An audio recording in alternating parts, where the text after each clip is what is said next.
The views, information, or opinions expressed in this broadcast are solely those of the individuals involved and do not represent those of any other persons or entities. Furthermore, some of the activities discussed might be dangerous or illegal. Attempt them at your own risk.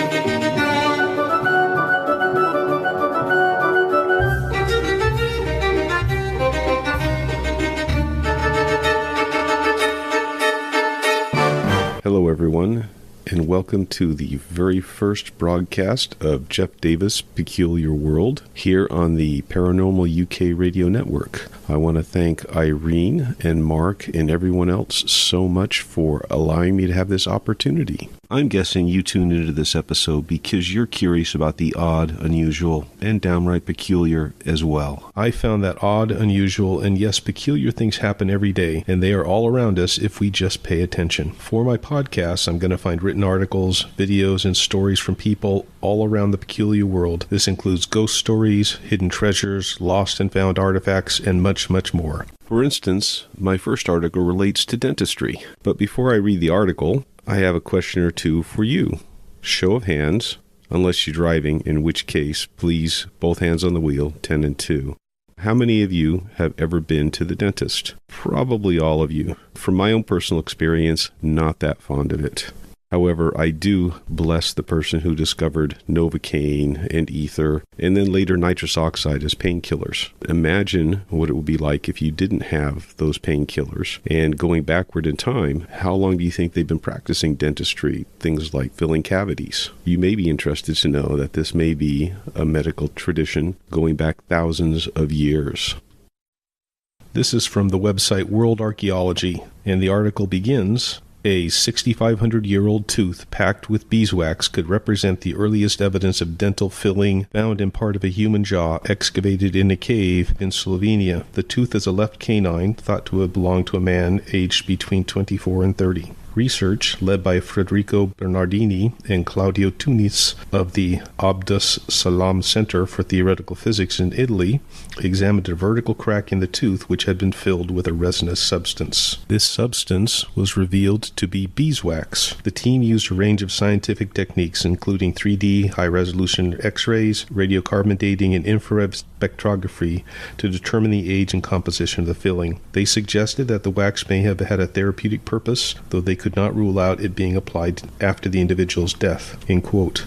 This finding is perhaps the most ancient evidence of prehistoric dentistry in Europe and the earliest known direct example of therapeutic palliative dental filling so far, said Federico Bernardini. Bee products were used by prehistoric communities for technological, artistic, and medicinal purposes, but we can now imagine people doing dentistry in Neolithic Europe. This article goes on quite a bit in technical detail, but I find it really interesting and peculiar that people have been performing dentistry for at least this 4,000 to 6,000 year period, and perhaps earlier. So just when you thought all this new technology dates to the 19th century and 20th century, there's evidence that people have had cavities and other people have tried fixing those cavities for thousands and thousands of years.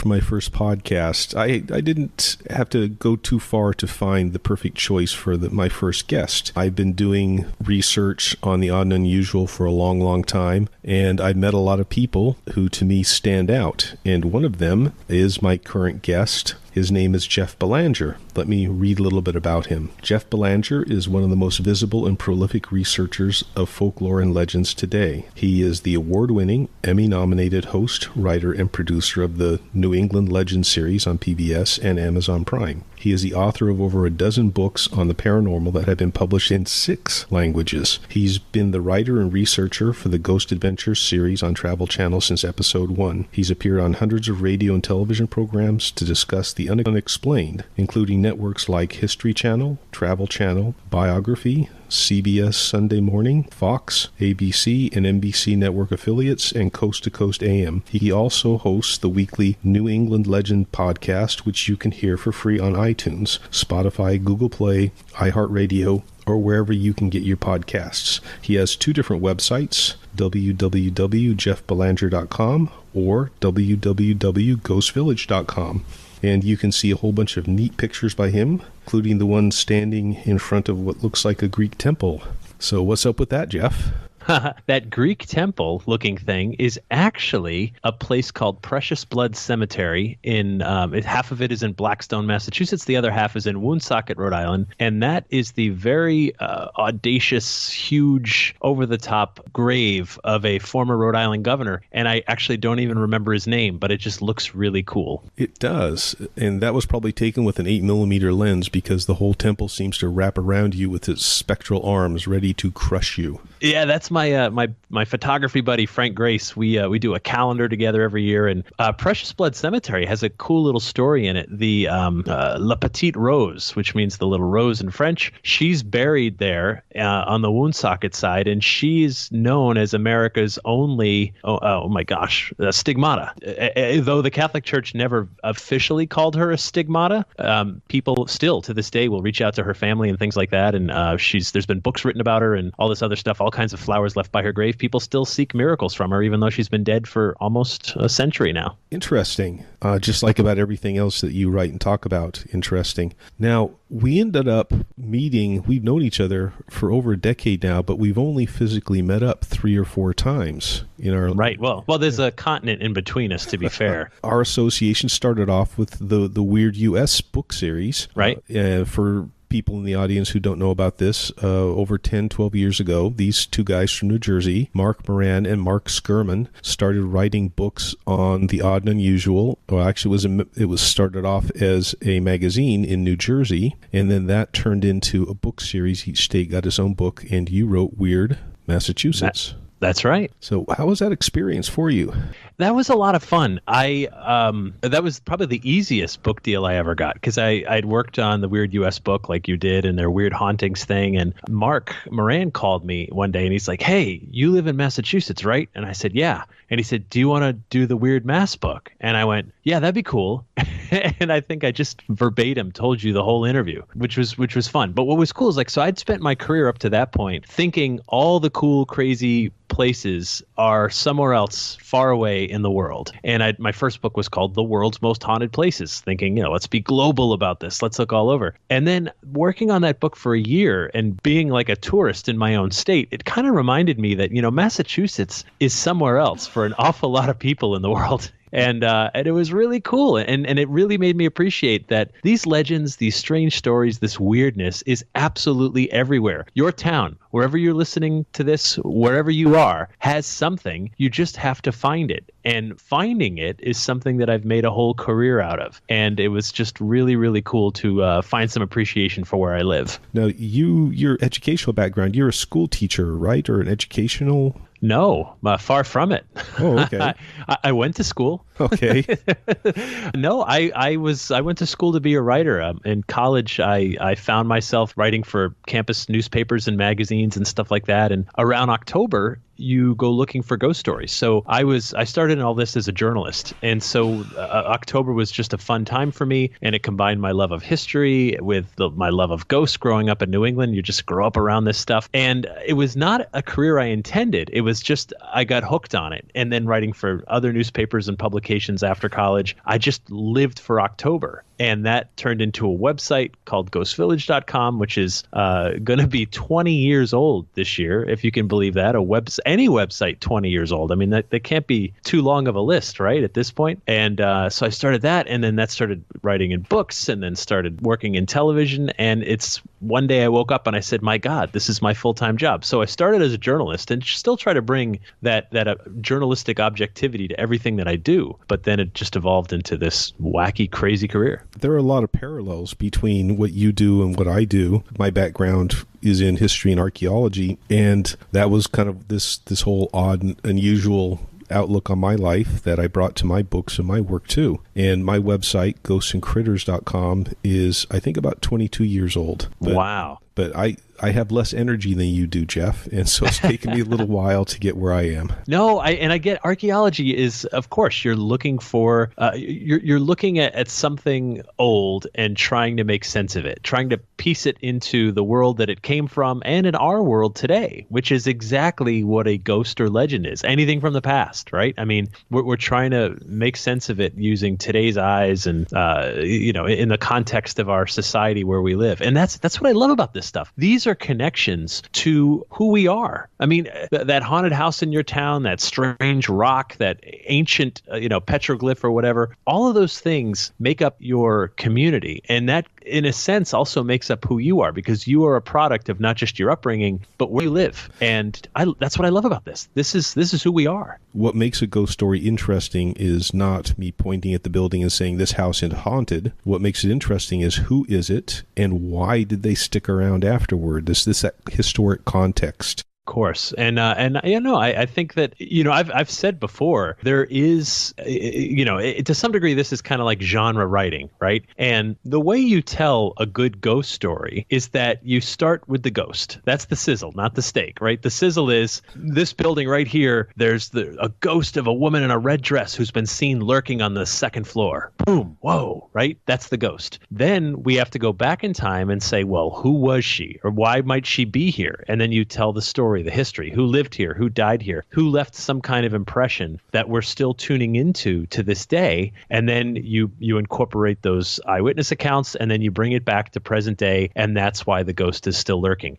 And while it may have sounded like I just gave away the secret formula, the secret sauce recipe, I didn't invent that. I mean, Scooby-Doo does that, right? Remember Scooby-Doo in like the 70s and 80s? This is just how you tell a mysterious story. But working within that, if you do it well, people are compelled by it. And I know I was as a kid. I still am now when I hear a great story like that. And more than just hearing it and appreciating the story, I often want to become part of it. I want to go there. I want to see if I see the woman in the red dress, if I feel anything, sense anything. I often don't. Quite often, most of the time, nothing happens. But man, I still like being where the legend was made. It's an incredible experience. It is. And my experience parallels yours. There have been many, many times I've visited haunted places. I've been to Massachusetts a couple times. I stayed overnight in the Lizzie Borden murder mansion. Right. And spent 3 days chasing around the Salem, Massachusetts area.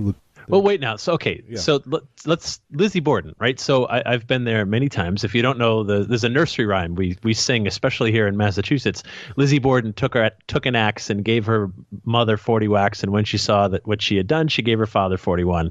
It's great, right? Like we do that instead of Ring Around the Rosie. And how sick and sadistic, although Ring Around the Rosie is also quite sick.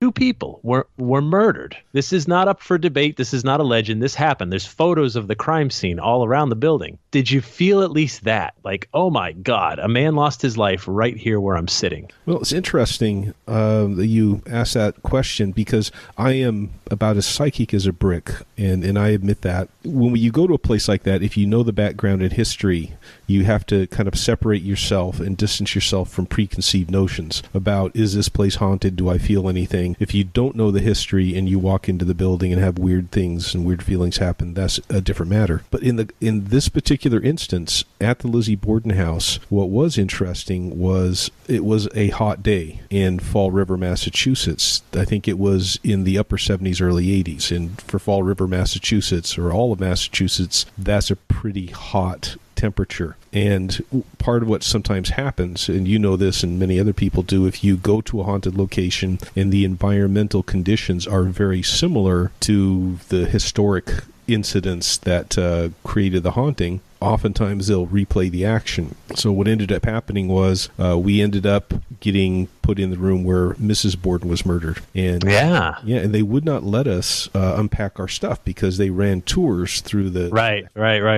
And so here we are, we've kind of unpacked, we have not unpacked our stuff, but we're kind of enjoying the ambiance. And then I got out my camera and started taking pictures. And at that time, they had on a mannequin a dress worn by one of the actresses in the Lizzie Borden miniseries. Elizabeth Montgomery. Right. Yeah. And so there we are, whether that dress is, and I'm taking pictures, and I pointed my camera at the dress mannequin, pushed the button, and my camera auto-shuttered several times.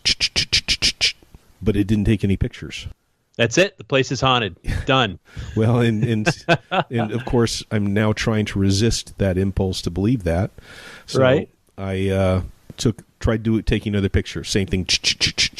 No photos taken. So I shut the camera off for a minute or two, turned it back on.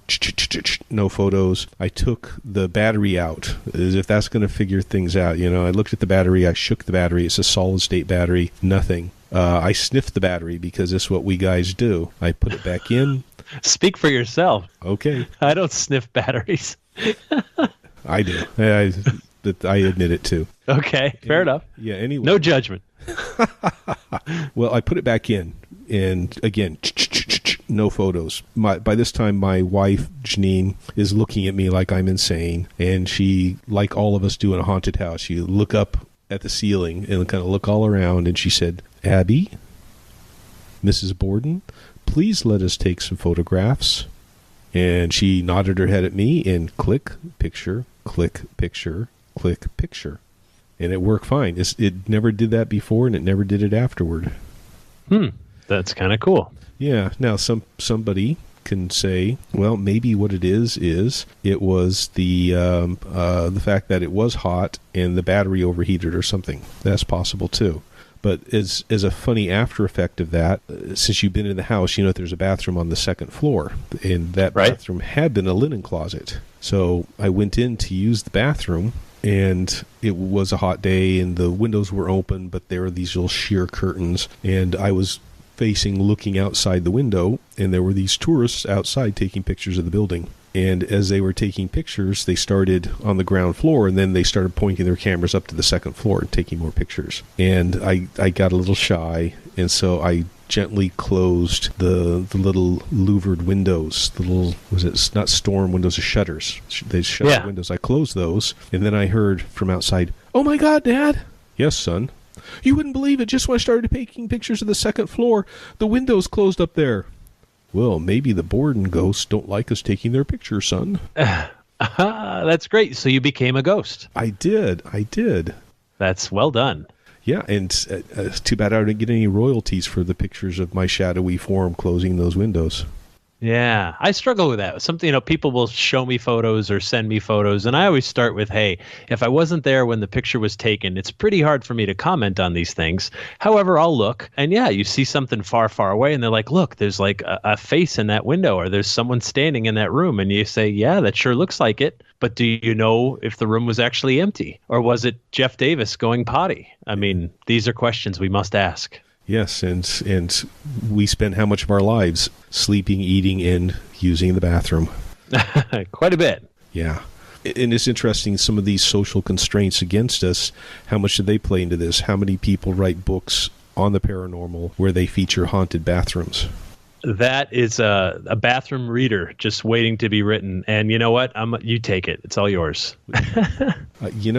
That was one of the greatest compliments I ever received. I had somebody come to one of my book signings, and she said, "Oh my God, this is so great. You never believe this, Jeff, but we put your books in the bathroom. Each of these little short story ghost stories is just the right length."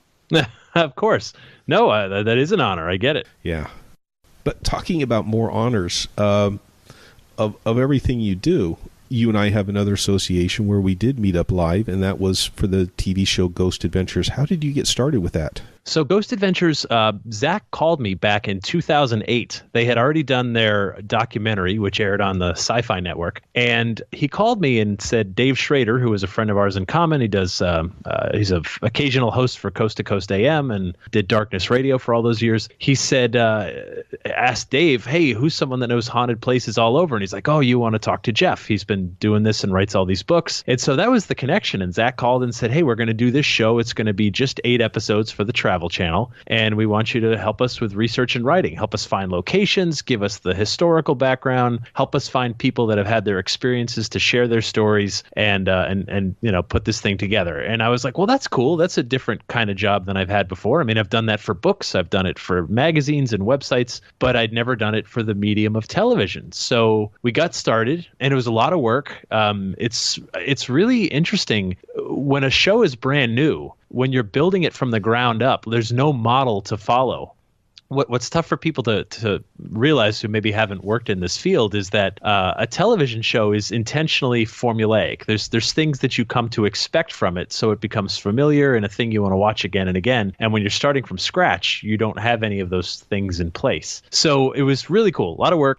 Those 8 episodes start to air on the Travel Channel, and then suddenly they called and said, hey, how fast can you get back to work and make more of these? And again, it was just supposed to be 8 episodes. Done. Thank you. That was fun. See y'all later. And we said, I guess we could get started tomorrow. And that was pretty much the last day off, was 2008. Because since then, nonstop for over a decade now, we pretty much film at least 2 episodes a month, every month, whether there's new episodes airing or not. And there's been specials, there's been miniseries, there's been a spin-off shows and so on that has really taken up an entire decade of my life, which struck me recently. I was doing a lecture series this past fall, and this teenage girl walked up to me, and she's like, I just want to tell you, I really love Ghost Adventures. I've been watching it since I was a little kid. I went, oh my God, I've been working on it since you were a little kid. So that's kind of how it started. It got going, and we're still going. Well, you know what? You're lucky that she didn't bring her 10-year-old child with her and say, I've now introduced him to your show. Yeah, who knows, right? But no, it's fun to be part of something that, I had written books and stuff, and in general, if you're flying on a plane somewhere and someone says, what do you do? He's like, oh, I'm a writer. Have you written anything I've heard of? And I usually joke, yeah, I wrote Harry Potter, which I didn't, by the way. But I'll say like, oh, World's Most Haunted Places, and they just smile because I know they haven't heard of it. It's fine. I'm not Stephen King. But it is pretty cool when you work on something that, even if they don't watch it, just about everybody knows it. And that's been a pretty neat phenomenon to be a part of that. And I've got to be on a few episodes, either just my voice or in person on a couple, including the Lizzie Borden episode. So yeah, it's been really a neat thing to be a part of. And the people that work on it work really hard and are super passionate about telling these stories. And that's one of the things I really appreciate about it. Yeah, it's a legacy, really, is what it is. You've created and been part of a lasting legacy. I've been on 2 episodes of that show and 4 episodes of The Dead Files, which is also on the Travel Channel. And this is where I have to leap to defend anybody who's associated with these shows from some certain levels of criticism. And you and I have talked about this, people who walk around saying, reality TV isn't real. And, right. And it's all phony. They're all liars. No, it's not like that. What I have found from being on the outside of this is that the 4-episode miniseries, Graveyard of the Pacific, which you and I worked on getting set up, and I appeared on 2 of the episodes. Yep. You and I went through a lot of historic research and background and suggested witnesses and things like that. And each episode, what they did was every week, as far as I know, they brought out a different director to kind of be in the background, director, editor, and they filmed for about 7 days, and then the director took all the video and audio footage, probably 70-80 hours of it, and went back to the studio and culled these dozens of hours into 42 minutes. Yeah. That's right. And that includes act breaks and teasers for the next intro. So that when you go to that point, the director has to portray reality as it happened using 2% of the video footage. Yeah, and one of the things that I've always explained to people that say like, oh, it's fake or whatever, I mean, I get where they're coming from, but as you said, there's tons and tons of hours. When they do the investigation part of the show, they each have cameras that are rolling. They put up stationary cameras that are rolling. So you could have like 6 to 8, even 9 or 10 cameras that are rolling anywhere from like 4 hours to 8 hours to 9 hours of footage. And that's just the investigation. So you're watching the highlights. We're not going to bore you with the time that you drink coffee or when you sit around changing batteries and sniffing them to make sure that they're still good, right? Like nobody needs to see that. So yes, sure. And sometimes too, what happens is that the big moment isn't discovered until 2 weeks later. You could be recording something and you don't have time to go through the data at that point. You're walking through your recording and then you get back and you realize, wow, I caught a voice right here. So then you pop the voice into the place where you caught it, and it becomes this like highlight of what actually happened. So I get that people that have gone on real investigations say, well, it just doesn't happen like that. Well, that's true because you don't have the benefit of all these man hours of putting together the highlights of everything that did happen in that window of time. So yeah, I get it. It's a television show. It must be interesting. It must be put together, but everyone works really hard to stay authentic to the story, to the history, and to the experience. Yeah, and so kudos for that. Also, one of the things that I was really surprised about, and I shouldn't have been, is working with Zack, the difference between his portrayed persona or what's comes across on screen versus what's going on in the background. Every single shot, exteriors, the angles, the lighting, the lenses, that's all his vision as a filmmaker, and it was so interesting and, to use the word, nifty to watch it happen. Yeah, no, he's passionate. And I would tell anyone, I don't know anyone that's had any job for 10 years, right? Where that's your passion, right? Go have I don't care what it is, any occupation. If you do it for 10 years, right, you're going to, number one, probably get pretty good at it. And number two, like really find your passion in it. Otherwise, it's not going to hold your attention for a decade. You're going to lose interest. You're going to do something else. It's going to naturally fade away. So yeah, no, he's passionate about every angle of it. And that's, I think, a big part of the reason why the show is so successful for so long. Yeah, I think so too. And Aaron, he and I chatted quite a bit. I enjoyed kind of the interplay. He is from Oregon State, and so he had a lot to add to that too. Yeah, and he's a sweetheart of a guy. I have a funny Aaron story. We were on the Queen Mary years ago when we used to do Ghost Adventures events, and we basically had all these hundreds of people on the Queen Mary for this ghost hunt thing. There was a charity auction we had that night, and it was to benefit a women's shelter that was Erin Gray, who played Wilma on Buck Rogers, yeah, and Silver Spoons. She was the mom. She was there to represent the charity, and I was like, oh my God, like when I was a kid, you were Wilma. Like that was spandex and lip gloss. You betcha. I've said too much already, but one of the auction items was this like 1 foot tall Luke Skywalker doll dressed in the stormtrooper outfit from the movie where he's in the garbage compressor, and it was autographed by Mark Hamill, by the actor who played Luke. And growing up, not only was that probably still my favorite movie of all time, but all I ever wanted as a kid was Mark Hamill's autograph. That's it. That's it. That would make my life complete. And I looked at that and I went, oh, that's all I've ever wanted is Mark Hamill's autograph. And so the auction starts and $20, and I'm like, okay, $20, $40. Okay, I'm still in for 40. Then it goes to 50, 60, and I'm like, I'm out. I can't. I mean, I don't make that much. I can't come here to lose money. I came here to make it. And so it's 100, 120, 140, $160 sold, and it's Aaron Goodwin who gets it.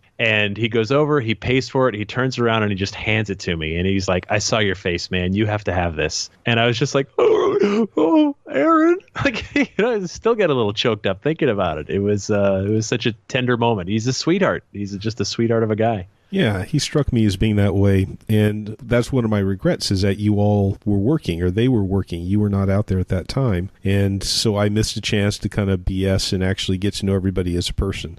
Yeah, that's what's so hard. And I can tell you this, working on the episodes, I'll be talking to a location, and one question I often get asked when we're getting ready to go film is, hey, a good friend of mine is a reporter at the local paper.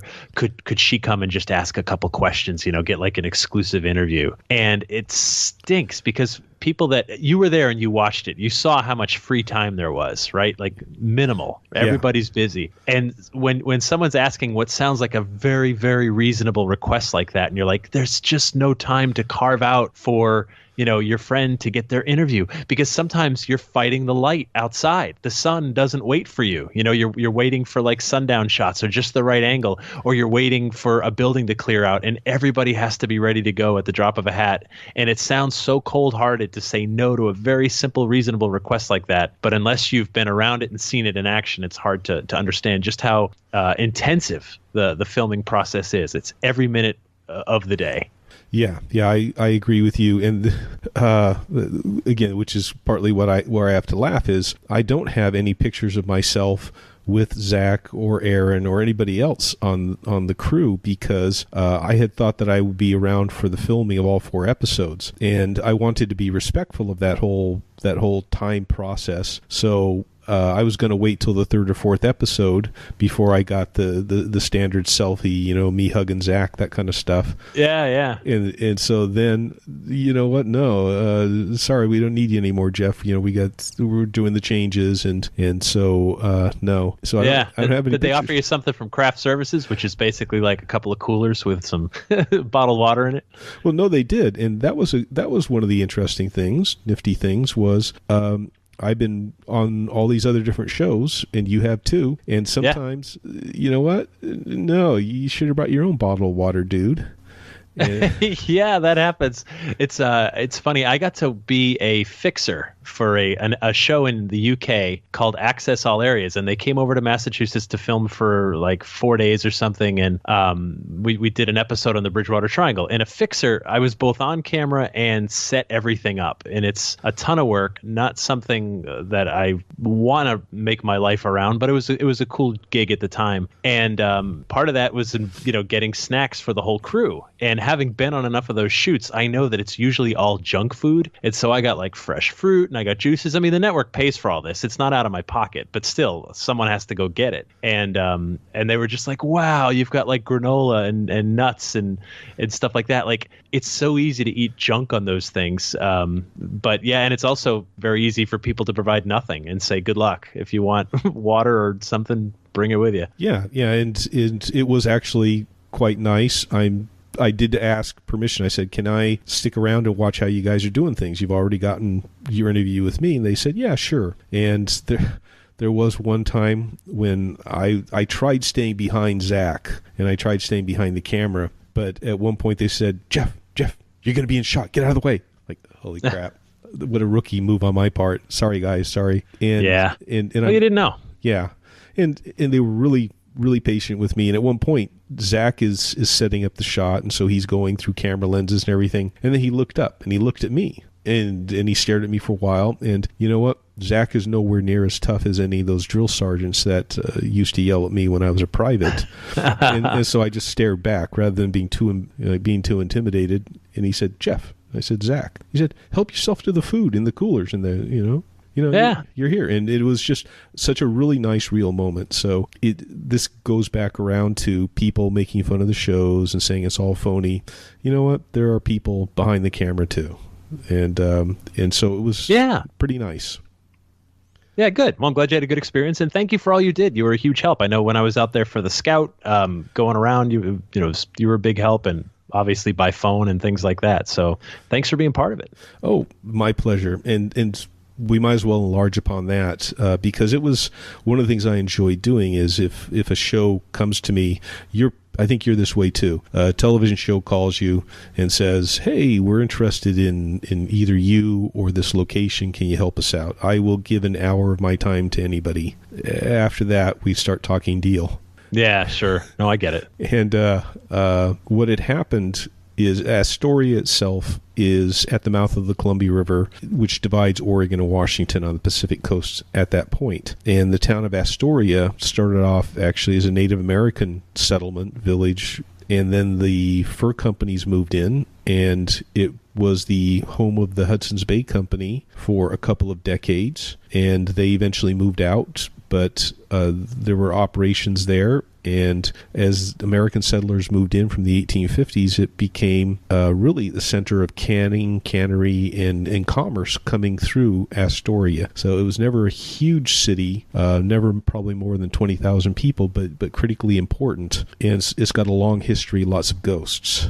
Yeah, that it does. And it was really cool. So the first time I met you actually was in Astoria, way back when Ross held his AGOS conference there. I don't even remember what year that was. So it was funny to me the first time I went there. That was my first time in Oregon. And we're driving through town and I'm looking around and I'm like, my God, man, I have been here before, but I know I haven't. I've never even been in the state. Impossible that I've been in Astoria. And we're driving around and I'm like, this is killing me. And finally someone said, well, did you see the movie Goonies? And I went, oh my God. I mean, that's maybe my second favorite movie of all time. From that point, I said, I'm in Goonie Town. This is amazing. And we saw the house and we saw the jail and all that other stuff. And that town is just so rich in not just history, but culture. I mean, it's been used in other movies too, of course, Kindergarten Cop. And there's something that's kind of inherently familiar about it because it's small town USA. And that town, I mean, except for the ocean right near it, right? It could exist in Illinois. It could exist in Michigan. It could be in Massachusetts. It could be in Kansas. It could be in all kinds of different places. And I think that adds quite a bit to its overall charm, is that we can all relate to it, right? Working people, there was an industry,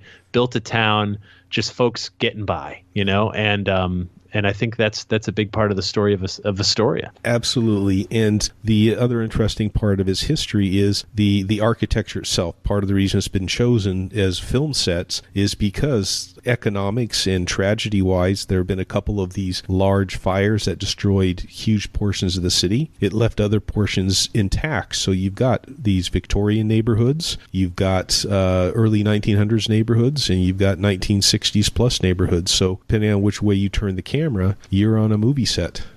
Yeah, pretty much, and it is a special place, and between its underground and its history and things like that, it was an adventure. It was an adventure being there. It was, and so it was nice when I think I contacted you. I don't think you contacted me. This is some years later, and you were looking for locations to film, and either I knew it and it again went to you or vice versa. But I said, how about Astoria? Because the paranormal still happens there. And so this was 2 years ago, you took the initial look, I think. Yeah.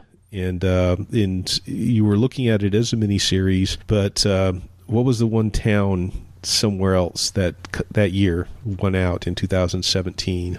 Oh, yeah, we went to Mississippi. We went to Vicksburg. Yeah, which is in itself interesting, historic, and tragic place. Yeah, the siege of Vicksburg. That was great too. Yeah, and happened, right? We scouted both, and we did Vicksburg, but then we came back to Astoria anyway. So sometimes that happens. It just might take an extra year or so. Yeah, and in this case, it was actually a good thing, I think, for your production wise, because that was in 2017. I think you were filming the summer or the fall of 2017, and early in 2018, I got some ghost hunter type friends with me, and we spent the weekend specifically staying and looking around haunted places, the haunted Norblatt Hotel, Fort Stevens, and so on. And we had a whole bunch of stuff happen. Right. That was really, really recent. So I had more to add for a 4-parter.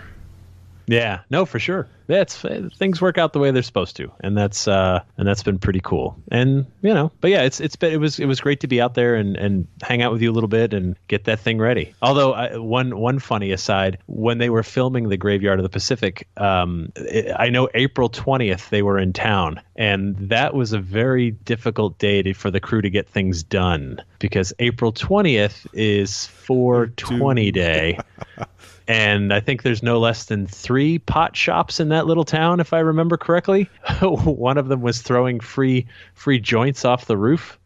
So anyway, I'm sure they're fine the rest of the year. I hope only 18-year-olds and above were outside the building at that time. Right, of course. Yeah, it was the whole process too. This gets back to, is it real or is it phony? And I agree. If you looked at a Ghost Hunter TV show from the 1990s and they bring in the, quote, historic expert and they say, well, this happened or that happened, and somebody who's the local historical society is standing in the background raising their hands and saying, not quite. That's different from this show. It's different from the Dead Files, too. There are historic researchers, one of which is you. Right. Yeah. Well, only me on Ghost Adventures. And I take it seriously because I know that there are, I mean, just literally millions of fact checkers out there that are going to watch this stuff and call you out. And so I work pretty hard to at least provide, Zach and the crew with, okay, this is rumor, this is fact, this is historically what happened.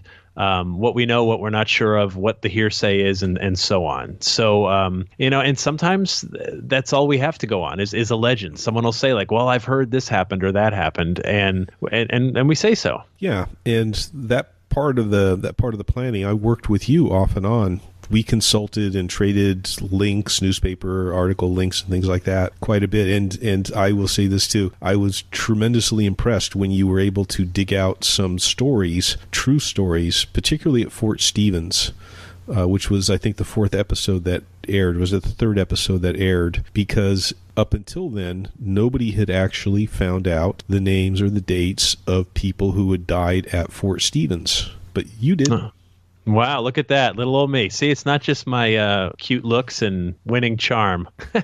Yeah, no, that was, yeah. Well, it's fun. You know what's, we have access to some pretty cool tools. And I'll give one shameless plug for something we use. We use newspapers.com, which is a newspaper archive service that anyone can subscribe to. And and there's others as well, but this is one that's kind of my go-to. And you can look up anything. And it's got just many, many thousands of newspapers going back in some cases over 2 centuries from all over the world. And you can look stuff up and cross-reference it and things like that. And so when someone says, yeah, a guy died here, in the turret, I want to find it. Once I see it in print and it's got their name and the date, well, suddenly it's not just hearsay anymore. Like the newspaper reported it. And to me, that's makes it a lot more significant. Yeah, we talked about historic context. Yep, absolutely. So, again, I thought it was great that you were able to dig that out. Shamelessly, I will credit you, but shamelessly, I will also use it in part of my research probably for my next book. Yeah, why not? Of course. By all means. I just found it. So have at it. Yeah. Well, and this is the other thing about writing books on this. You and I have such a wide-ranging number of books and subject matters and geographic areas. If I wanted to, people have written other books about ghosts in the Pacific Northwest. I could be a mean-spirited person about it and try and sharpshoot their books, things like that. But why bother? It's all of our heritage. Yeah, of course. And you never know when someone's going to find out some nugget you didn't find or whatever. So yeah, by all means. Oh God. 20 years goes by and all of a sudden new books get digitized, things like that. So yeah, you're almost certain that you're going to be proven wrong, or whatever you wrote about, some more detail comes out. Well, the thing about research is that it's a process, right? You're never really done. You just at some point have to abandon it. I mean, like if I said to you, tell me the complete and total history of the White House, you could spend the rest of your life, every day, including weekends, right? Researching that, trying to learn every nugget you can about where bricks came from and who toiled on this stuff and who painted what and who did this and that. And you could write a book that's 10 million pages long and you still won't get every moment of the White House. That's a building that's really well documented, where we know a lot. Right, where a lot of that stuff is out there and available, but how can a person know it all? And so that research thing is something that's kind of always happening. And we have our pet projects where we're always looking for nuggets on specific things or places, and then someone will tell us stuff, and you become a magnet for it, which is cool too. Like I can't tell you how many leads I get. I'm sure you do as well, where someone will pull you aside and go, "Hey, you're that guy that writes about all that weird stuff and does those podcasts and stuff. Hey, have you heard about the Mad Trucker of Copacut Road?" And I'll tell you, it's stuff like that where you go, "No, I haven't, but hold on, don't wait a minute. Let me write this down. Tell me more. I'm on it." Yeah, I'm on it. That I will have heard of it if you ask me next week, because that just sounds too good to leave alone. Yeah, I agree. And sharing it is also kind of a good thing too. How many books are you and I going to have time to write? Yeah, no, that and you know what's funny? I haven't written a new book in a few years. I've been so busy with Ghost Adventures and my other projects. Something I'm trying to correct this year, by the way. I'm going to finish a book tomorrow, and then there's at least another one I'd like to get to this year, possibly two, because I miss it. But the problem is, and this I know you can relate to, it pays so very little, and it takes up so much more of your time than anything else that you do that puts food on your table and gas in your car tank, so that's one of the things I struggle with. I mean, I've got a family and a mortgage, and my daughter's getting older. She's going to have to go to college or want to go to college one day. And so you sit there and you go, I could spend the next like 4 or 5 months writing this book for a few $1,000s, or I could get a job at, McDonald's making fries and make more in the same amount of time. It really is a labor of love. Yeah, absolutely. Especially academic books. I'm not sure, Jeff, in your kind of catalog, I know because of your journalism background, there are a whole bunch of non-ghostly books and articles you've written, and you get paid less for those than you do for a book, pop culture book like the Paranormal. But where does your heart take you as an author and researcher? Well, so I'll tell you, the book I'm finishing tomorrow, I climbed Mount Kilimanjaro 2 years ago. And it was a dream for decades. And when I got to do it, I did it for so many reasons. And it was such a profound experience for me, physically, spiritually, and in all other ways. I knew I wanted to write about it before I ever left for Africa. And this book is a memoir, and I've never written a memoir before. So this is new for me as well. And I've written, I know you'll appreciate this. Other people may not get it, but I've written 9 drafts of the book. 9.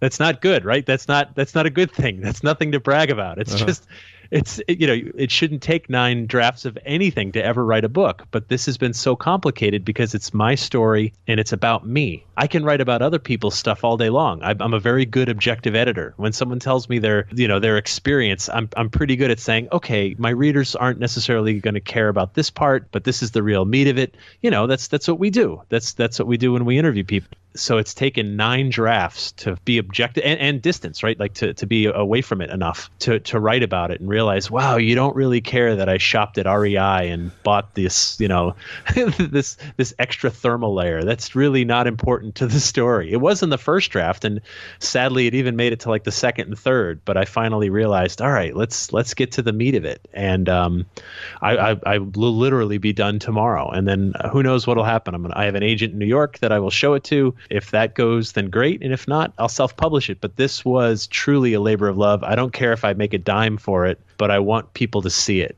because it was really profound. Yeah, sometimes you wake up one morning and, you use the word profound. Sometimes people don't realize their own depth until they start talking or they write it down. And I'm sure from what you and I actually talked about this a little bit before, where you'd had somebody read a draft and you didn't think it was all that special, and they looked at you and their eyes got open really wide and they said, "Oh my God."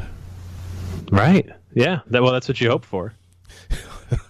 Right? Is that but I try to, when I'm writing stuff, I try not to show it to people until I feel like it's ready.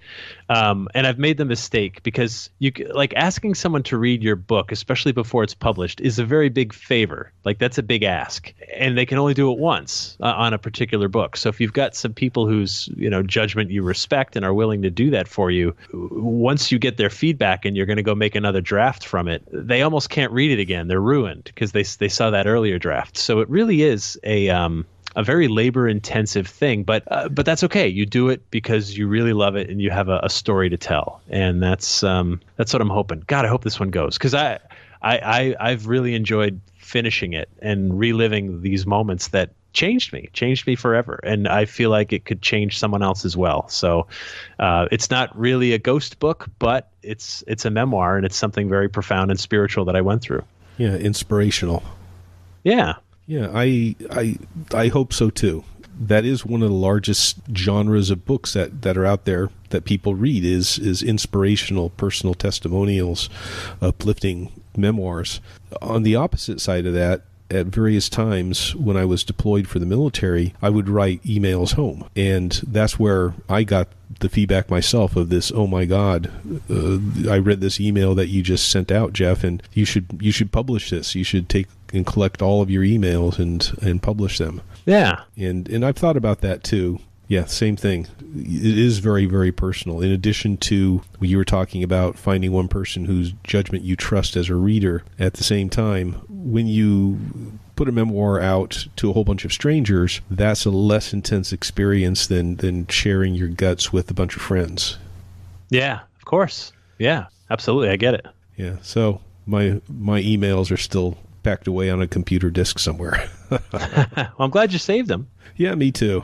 Maybe it'll be one of these things. As a military historian, I come across collections of letters every now and then. Or one of my love projects was the personal orders book of a guy named Fred Calhoun, who was Custer's brother-in-law. He did not die at the Little Bighorn. He was somewhere else. And every time the Army sent him somewhere, he wrote down and copied down the orders in this one book. So I had the book, scanned the book, got somebody else to transcribe the entries, and I published them. It's such a personal labor of love that I've still got over 3,000 copies of that book sitting in a storage right now. Ouch. So yeah, what are you going to do? Yeah, well, I don't regret it too much too often, and I'm sure you'll be much more successful getting your book out. Oh, well, who knows? It's tough to tell with these things. A story is this thing that you're trying to find those songs that have yet to be sung, and you're trying to, or if they have been sung, you want to sing them in your own way and tell them your own way. And sometimes you let them fly and great things happen, and sometimes they fall to the ground. And when you're a writer, when you're a creative person, I think the trick is to just have a short memory span. If something falls to the ground, you go, oh, okay, well, other stuff I've done have worked, and maybe this next thing will. Just move on. You can't focus on your failures. You just keep making, because that's what we do. Absolutely. Speaking of which, we're not quite out of time, but we're approaching that. What else are you up to that's exciting? Well, I've been doing this weekly podcast, New England Legends, and that's been super fun because, we talked about TV production earlier. There are so many limitations of TV production, and doing my show for PBS, so for example, if you're like, wow, wouldn't it be great if we could have like a Revolutionary War battle reenactment right over here, just for like 6-7 seconds of the actual production? And you can have that. And filming that and arranging that could literally cost you $10, $20, $30, $40, $50,000, and take days to do, and end up being 6 to 8 seconds of your production. And we don't have that budget. We don't have anywhere near that budget. And so you have all these limitations of your storytelling. And one of the things I've really gotten into on my podcast is there are no limitations. It's theater of the mind. So the weekly podcasts are very short. They're like 10 to 12 minutes. They're mainly scripted, and they take you into like an investigative journey into a specific legend somewhere in New England. And we cover ghosts and monsters and cryptids and strange history and all kinds of weird stuff. And we use sound effects. So that battle that would be really great and cost you $50,000 to produce if you were a TV producer, I can download a 99-cent sound effect that accomplishes the same thing. You can talk about, and then the battle raged. Right? Boom, boom, boom, done. And you get your point across, and the listener hears it, grasps what it is, takes them in that moment, and you get to move on for 99 cents as opposed to, $50,000, which is just north of my budget. I don't make that much. Yeah, I listened to one of the podcasts. I listened to the podcast about the Egyptian mummy buried in Massachusetts. Vermont, actually, but yeah, close. He's buried in Vermont, and we just, I love it. And if you appreciate the Weird series, like all these stories would find a home in one of those weird books, whether Weird Massachusetts or Weird Oregon, Weird Washington, whatever. It's these are the kinds of stories that would grace those books. And it's been fun. And also, one of my master plans here is that because I've saved all these scripts and all the research I did, I do plan to write a book about New England legends, very much like the Weird book, because Weird Massachusetts, that was 10 years ago, 11 years ago. It's kind of run its course. People are looking for new things, and I've been working on it. Yeah, I'm working on something like that myself. I have a book proposal out. I'm not going to say what it is, because if I do, then sure enough, somebody will scoop me.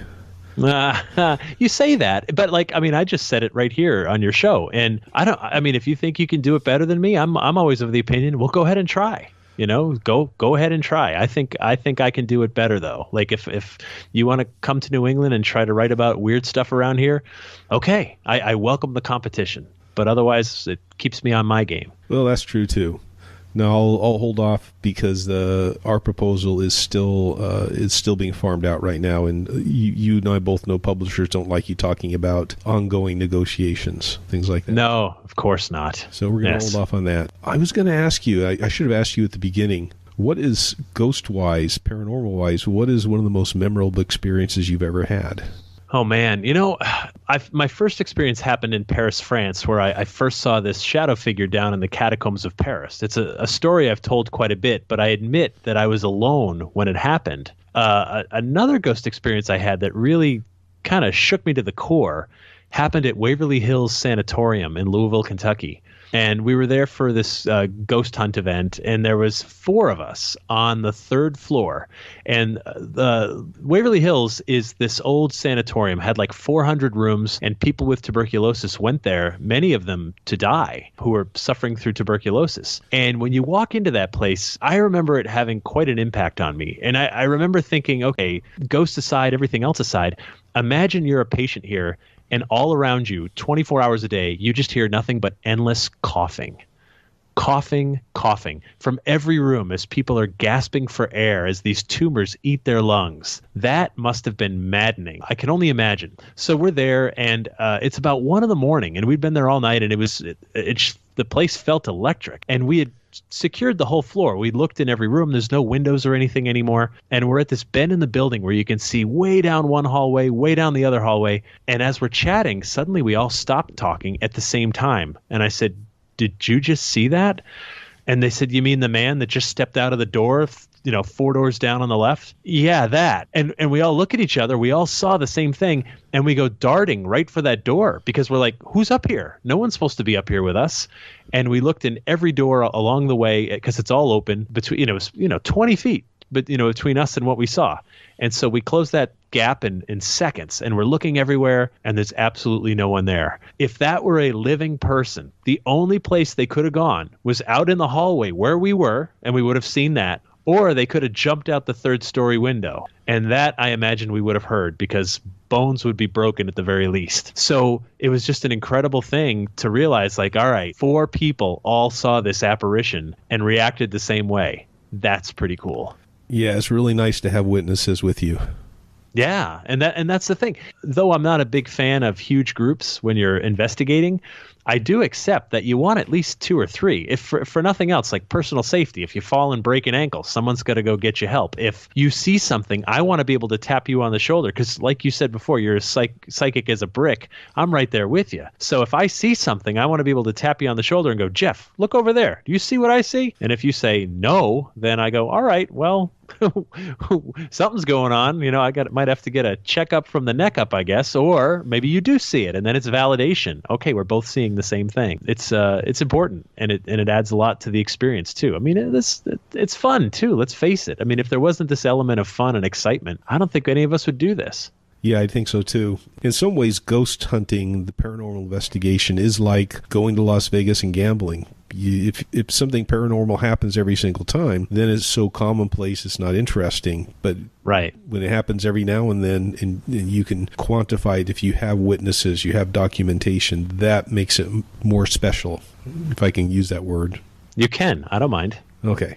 Well, we are now approaching the end of our hour together, and I appreciate you taking the time with me. Have we missed something that really sticks out that you want to talk about or mention? No, I'm sure we could talk all day, man, but I appreciate being a part of your first episode. Congratulations, and I look forward to what you do with this, because podcasting is such a great adventure. There's no rules to it, no limits to it. You can take it in different directions and do pre-recorded segments. It's just so much fun to be doing this. So I think it's great that you're doing this as well. Well, thank you. And I've always wanted to do podcasts, but this is the first time when I've had that convergence of available time, as well as, I think, public interest in it. So I look forward to what's going to happen too. I look forward to emails from people listening to the show suggesting guests or topics.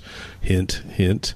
Sounds great. All right. Thank you very much again, Jeff. Again, for people who want to visit your websites, what's the address? You can go to jeffbelanger.com or ghostvillage.com. And or every time you see a Ghost Adventures episode, you can rest assured that Jeff Belanger's somewhere behind the scenes. All right. Thanks a lot. Thank you. All right. Bye.